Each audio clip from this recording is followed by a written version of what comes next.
안녕하세요. 우뮤사서입니다. 이번에 들려드릴 이야기는 세상의 마지막 기차역 중에서 아버지에게라는 이야기를 들려드리려고 합니다.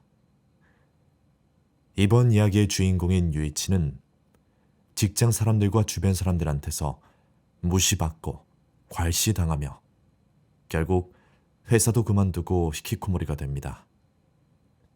그러나 이 사실을 부모님에게 알리지 못하죠. 그렇게 운둔 생활을 이어가던 유이치에게 어머니한테서 전화 한 통이 오게 됩니다. 바로 아버지가 열차 사고로 돌아가셨다는 내용이죠. 그 말을 들은 유이치는 서둘러 고향으로 내려가게 됩니다. 49제를 지내고 난 뒤 유이치는 지나가던 초등학생들한테 기묘한 소문을 듣게 됩니다. 밤중에 열차 사고가 났던 역의 승강장으로 가면 사고가 났던 열차에 탈 수 있다는 소문이었죠. 유이치는 지난 날을 후회하며 아버지를 한 번 더 만나고 싶다는 희망을 품고 소문의 역을 향해 가게 됩니다. 여러분들은 세상을 떠나게 된 사랑하는 사람을 다시 한번 만날 수 있다면 그 사람에게 무슨 말을 전하겠습니까? 세상의 마지막 기차역 시작합니다.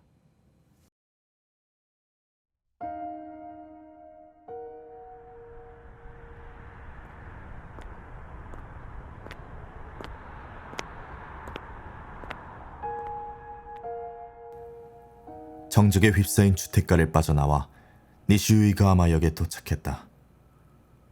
어제 유가와라에서 초등학생들에게 들었던 말을 되새기며 열려있던 개찰구로 들어섰다. 소문을 곧이곧대로 믿는 건 아니지만 어떻게 해서라도 아버지를 한 번 더 만나고 싶었다. 믿음보다 간절함이 더 컸다. 까만 어둠 속 승강장에는 사람 그림자도 얼씬하지 않았다. 벤치에 앉아 잠시 기다렸지만 아무 일도 일어나지 않았다. 뭐라도 마시려고 자판기로 걸음을 뗀 순간이었다. 한 정거장 전인 지가사키 카이간 역 쪽에서 안이 어렴풋이 비치는 열차가 선로 위를 달려왔다.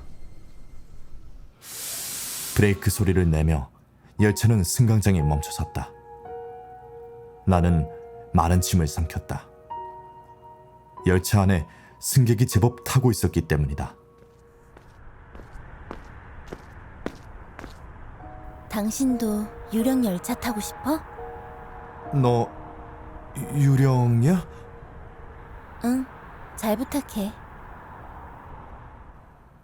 그녀는 무람없이 반말로 인사를 건넨 다음 익숙하게 다음 말을 이었다.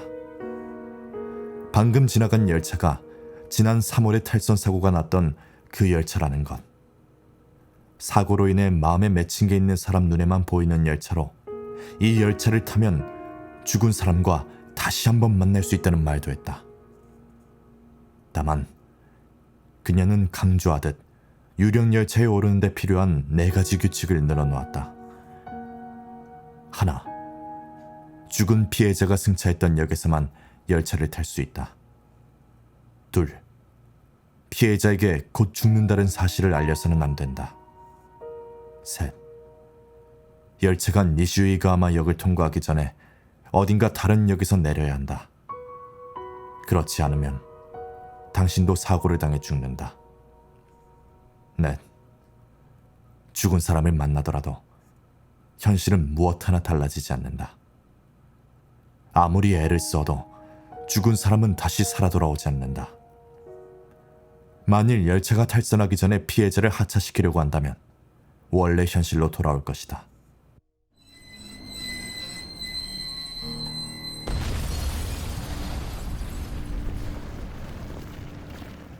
여자의 설명이 끝나자마자 선로 저 너머에서 굉음이 들려왔다. 어딘가 다른 역에서 내리지 않으면 당신도 저렇게 돼. 현실이 하나도 바뀌지 않아도 괜찮다면 내일 밤에라도 피해자가 탔던 역으로 가면 돼. 그리고 여자가 팔짱을 끼더니 눈에 힘을 줬다. 제발 승객을 하차시키는 짓만은 삼가길. 지난번에도 웬 여자가 죽은 약혼자를 데리고 내리려 했었거든. 나는 마음을 굳혔다. 돌아가신 아버지가 다시 살아 돌아오지 않아도 괜찮다. 현실이 전혀 달라지지 않아도 상관없다. 나는 한 번만 더 아버지를 만나고 싶다.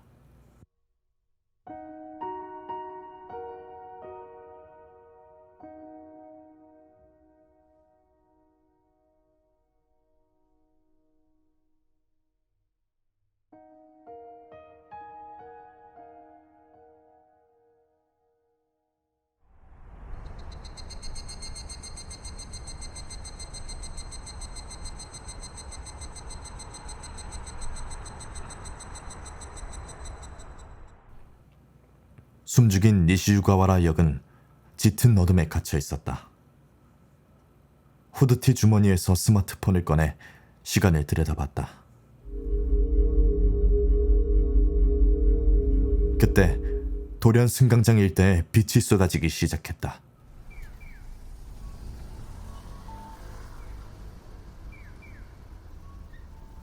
한밤중을 표시하던 스마트폰 화면이 느닷없이 오전 10시 23분으로 바뀌었다. 그러나 갑자기 찾아온 아침 풍경에 넋을 놓고 있을 겨를이 없었다. 맨 안쪽 벤치에 아버지가 앉아 있었기 때문이다. 아버지는 오래전부터 써왔던 낡아빠진 수첩을 펼친 채 뭐라고 끼적이고 있었다. 거리를 좁히려는 찰나 선로 저편에서 반투명한 열차가 다가왔다. 검은 차체는 속도를 떨어뜨리며 조용히 멈춰섰다. 아버지가 첫 번째 칸에 타는 것을 보고 나도 뒤따라 같은 문으로 올라탔다. 출발역이어서 열차 안이 텅텅 비었다. 열차가 시동을 걸고 출발하려는 순간 아버지는 4인용 좌석에 자리를 잡았다. 앞으로 니슈이가마 역까지 1시간도 남지 않았다. 초조한 마음을 진정시키고 통로 쪽에 앉은 아버지 옆에 가서 섰다. 아버지. 긴장해서 목소리가 떨리는 나를 아버지가 흘낏 곁눈질했다. 그러더니 들고 있던 수첩을 낡은 보스턴백에 넣으며 유이치 하고 웃었다. 아버지, 웬일로 양복을 입었어요? 선체로 묻자 아버지는 볼 일이 있어서 라고 대답했다. 나는 너야말로 무슨 일이냐고 물을까봐 나도 볼 일이 있어서요 라고 얼른 덧붙였다. 아버지는 후후 웃으며 표정을 풀고 거기 앉으라는 말 대신 맞은편 자리를 손으로 탁탁 쳤다. 안 그래도 말랐던 아버지의 몸은 전보다 더 홀쭉해져 보였다. 그래도 기술자답게 팔은 여전히 굵고 억셌다. 팔 근육이 양복 위로도 여실히 드러났다. 면목 없어서 아버지와 눈을 맞추는데 용기가 필요했다. 아버지를 만난 건 2년 전 누나 결혼식이 마지막이었다. 그땐 구직 활동을 시작하기 직전이라 마음에 여유가 없어서 아버지와 말을 거의 섞지 않았다. 그러니 따지고 보면 그 전에 1호를 끝으로 아버지와 나 사이에 제대로 된 대화를 주고받은 적이 없었다. 서먹해서 무슨 말부터 꺼내야 할지 몰랐다. 아버지도 똑같이 말이 없었다. 그저 감개무량한 얼굴로 나를 지그시 쳐다보기만 할 뿐이었다. 매달 쌀 보내줘서 고마워요. 머리를 숙여 아버지에게 인사하자 원 별말을 이라는 짧은 대답이 돌아왔다. 그 쌀이 정말 큰 도움이 됐어요. 그러냐? 밥은 잘 챙겨 먹고 다니냐? 그럼요. 그래, 그럼 다행이다. 대화가 영 어색했다. 아버지는 원래 말수가 적은 남자였다. 서로 눈치 보는 사이 침묵이 드리웠다. 야구는 지금도 한신 팬이냐?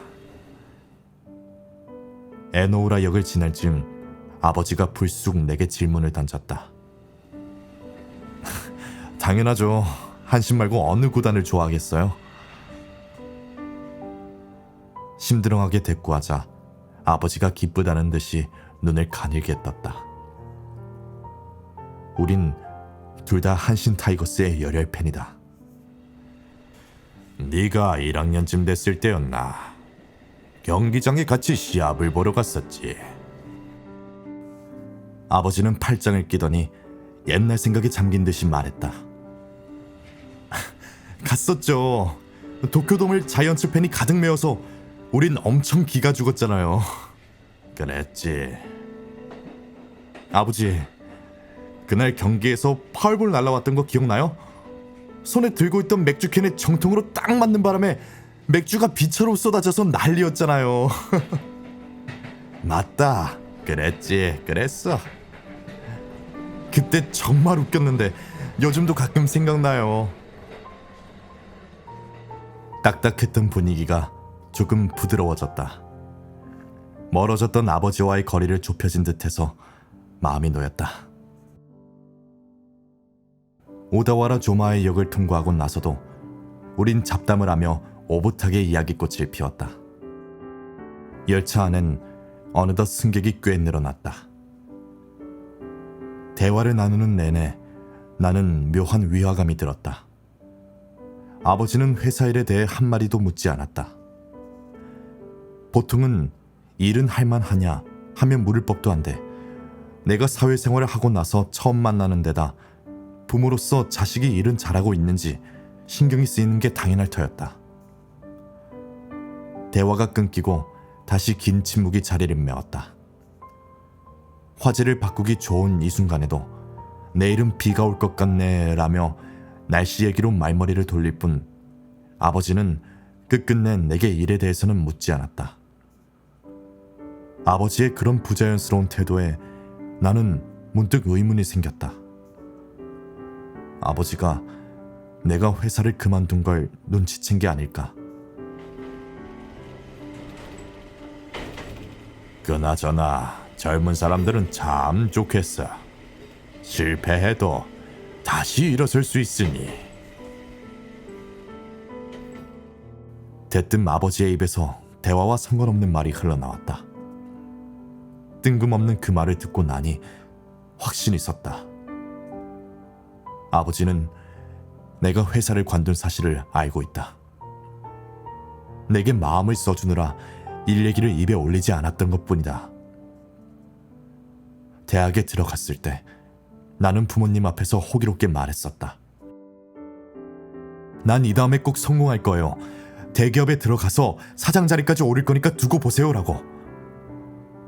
그랬던 내가 이 꼴이 된 걸 알았다면 보통은 그럴 줄 알았다, 뜻대로 안 되는 게 세상 일이다 라며 한바탕 설교를 퍼부을 만한도 하다. 하지만 내 눈앞에 앉은 아버지는 잔소리 한마디 하지 않았다. 내가 회사에 들어가고 나서도 아버지는 수시로 부재중 메시지를 남겼다. 마당 손질을 도와달라, 컴퓨터를 새로 샀으니까 사용법을 알려달라, 프로야구 일본 시리즈 입장권이 생겼으니 같이 보러 가자 라며 늘 말이 많았다. 지금 생각해보면 그건 전부 나와 만나서 대화하려고 만들어낸 핑계였다.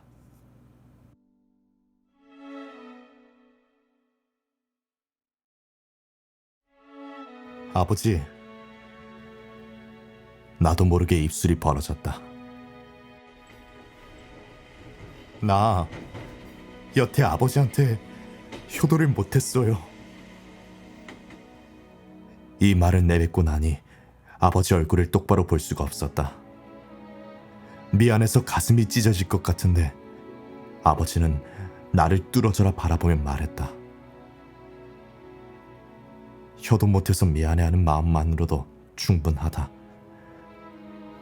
힘주어 말하는 아버지의 양쪽 입꼬리가 미세하게 움찔거렸다. 고개를 떨군 내 시선 끝자락이 아버지의 거친 손에 닿았다. 주름진 굵은 손마디에는 굳은 살이 박혔고 손톱 밑에는 때가 끼어 있었다. 아버지의 양손은 한 기술자가 최선을 다해 일해왔음을 보여주는 증거였다. 그 손으로 내게 책가방을 사주었다. 그 손으로 나를 대학에 보내주었다. 거무대대한 그 손으로 나를 지금껏 키워주었다. 아버지, 나 말이에요. 옛날부터 마음속으로 아버지 직업을 부끄럽게 여겼어요. 맨날 더러운 작업복만 입고 있으니까 하찮아 보였어요.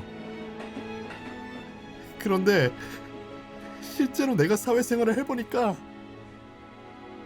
일이 얼마나 힘든지 알겠더라고요. 아버지, 정말 죄송해요. 내가 잘못했어요. 목구멍에 걸린 눈물을 삼키며 나는 계속 아버지에게 사과했다. 내 생각이 틀렸어요. 죄송해요. 정말 잘못했어요. 죄송해요. 죄송해요. 아버지, 정말 죄송해요.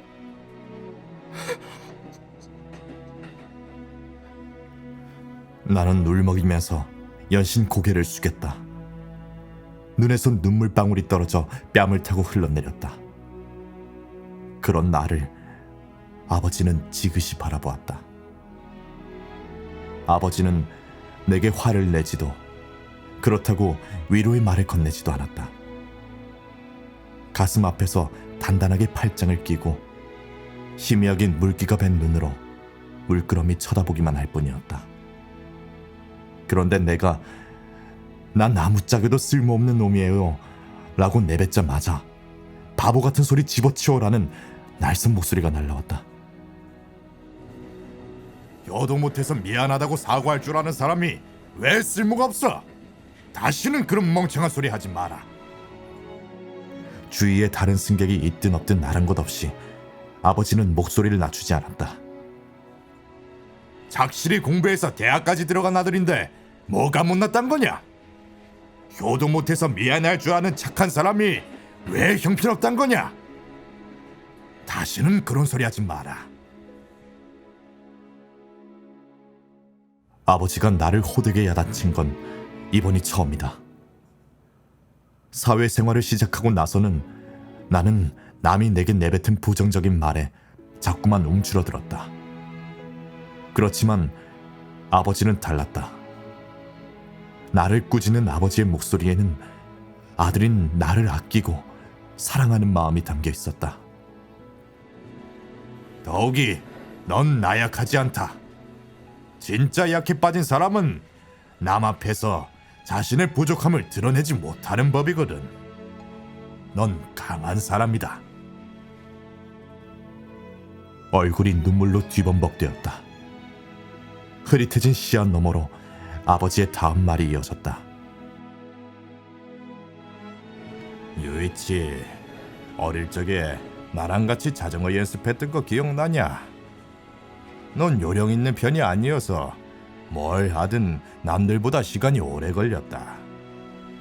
그렇지만 첫 단추만 끼우고 나면 다른 사람의 갑절로 성과를 내곤 냈지.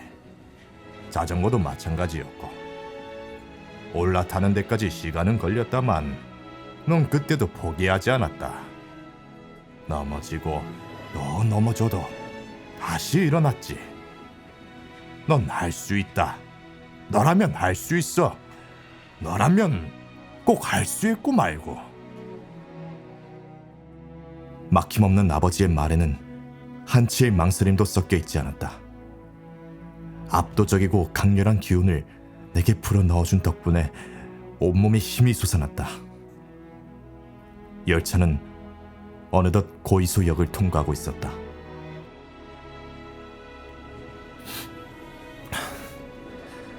아버지, 나한테는 어떤 일이 맞을까요?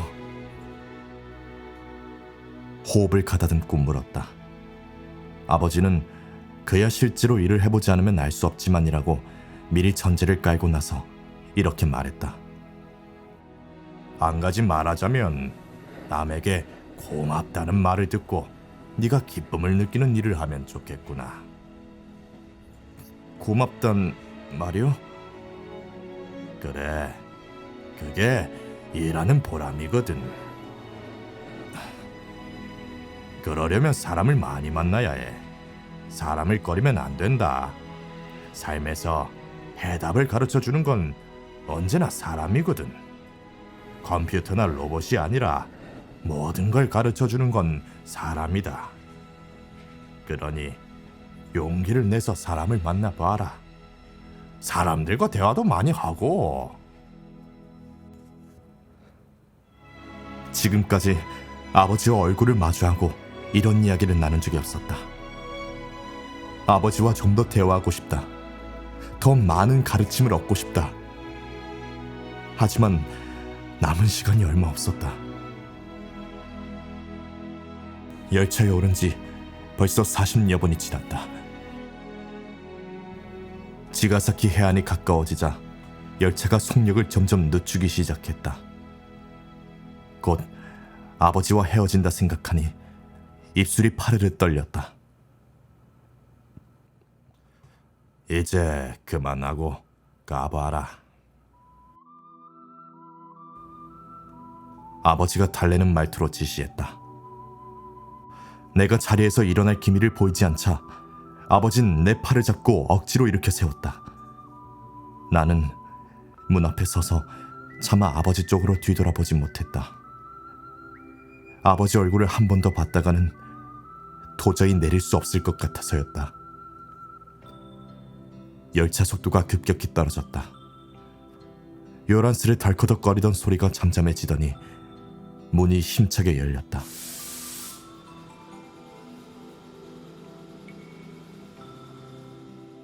밖으로 발을 내디디려는 찰나 유이치 하고 부르는 음성이 내 귀에 날아들어왔다.